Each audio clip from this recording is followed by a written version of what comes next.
by the way. Stop there. Hi, I'm Karl Taylor, commercial photographer and photography instructor.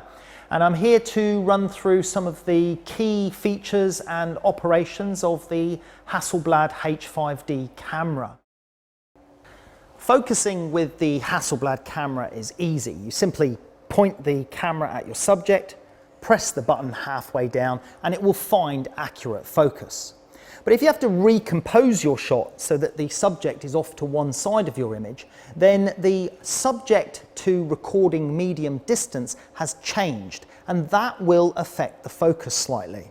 So to compensate for this, Hasselblad's true focus system uses the accelerometer to detect how much movement you have applied and adjust the focus accordingly. So let's take a look at that in a little bit more detail.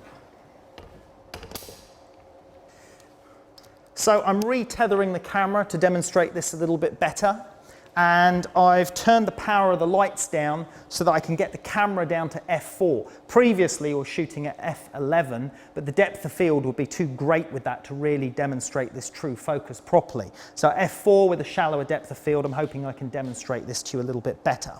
So I'm going to line up the subject, the label of the bottle, directly in the center of my picture. And I'm going to press the shutter button halfway down. Let me just do that again and get it in focus. So we get it out of focus first. And as I press the button, you'll see that the camera projected a striped light image pattern onto the label of the bottle, and that was to help it focus, which it does in low light conditions. It's now found its focus and it's nice and sharp on that label. And if I take the picture, that will be sharp. But if I want to do that again and recompose the picture with the bottle off to one side, let me just do that again. So I'm going to press the button halfway down.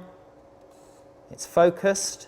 And now I'm going to recompose the shot by putting the bottle over to the right-hand side of my picture. Press the button the rest of the way down. We'll likely find that the label of the bottle is not as sharp as it should be because of the repositioning of the camera to subject distance. So this time I'm going to do exactly the same thing, but I'm going to use the true focus button so that the camera knows that I'm going to recompose the shot. So let me position the camera back onto the bottle at the center of the shot. I'm just going to spin it completely out of focus. Here, this time I'm going to press the true focus button. This will pre-warn the camera that I am going to recompose the shot, and then it will compensate by adjusting that focus. So I'm pressing the true focus button. The camera has now found its focus. I can release the true focus button and I can recompose the image and then press the shutter the rest of the way down, and now we will find that the recomposed image still maintains a sharp label because the accelerometer in the camera has compensated for the recompositioning of that shot.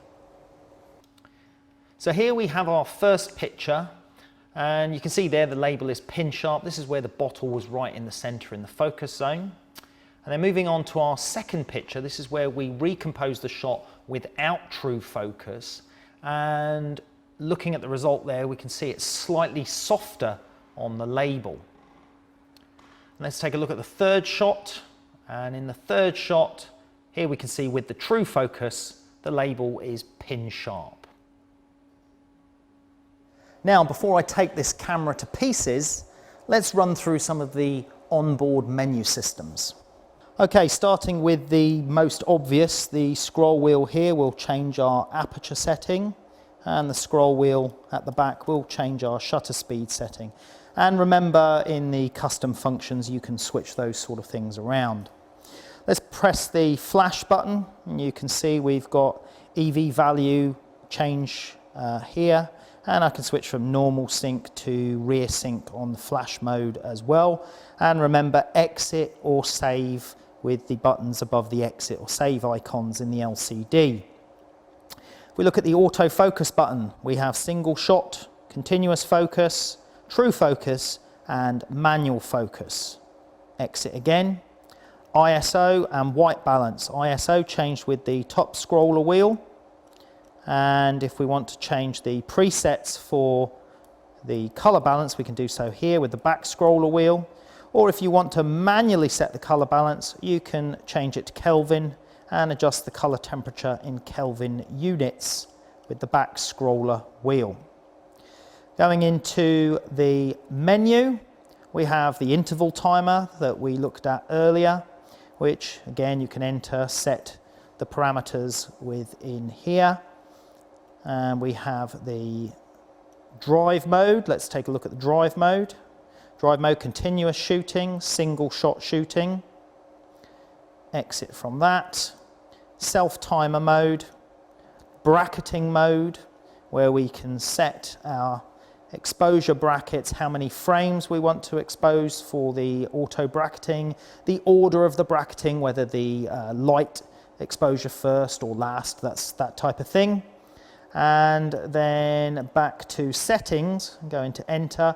We can now adjust some of the custom options, some of the things that we saw earlier that you could adjust within the Phocus software, we can also adjust in this part of the menu system here.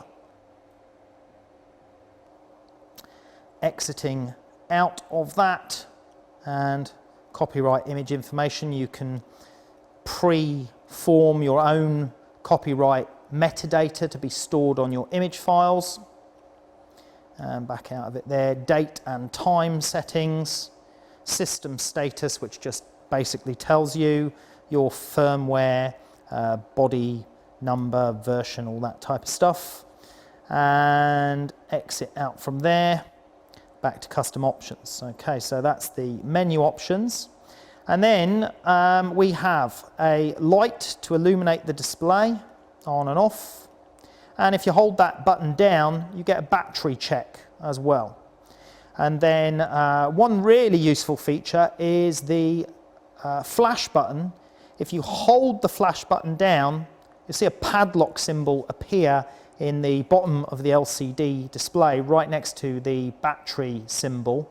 And now the scroll wheels are locked, everything's locked, so that I can't change the settings. And this is really useful because if you create a specific aperture shutter speed combination on a shoot outdoors, and you know it's exactly the right setting for the conditions and the flash output power, etc. You can lock those settings in and not worry about accidentally changing them or moving them, especially when you're using the scroll wheels to view through images on the display screen. And then to unlock it, hold it down again, and it unlocks the padlock.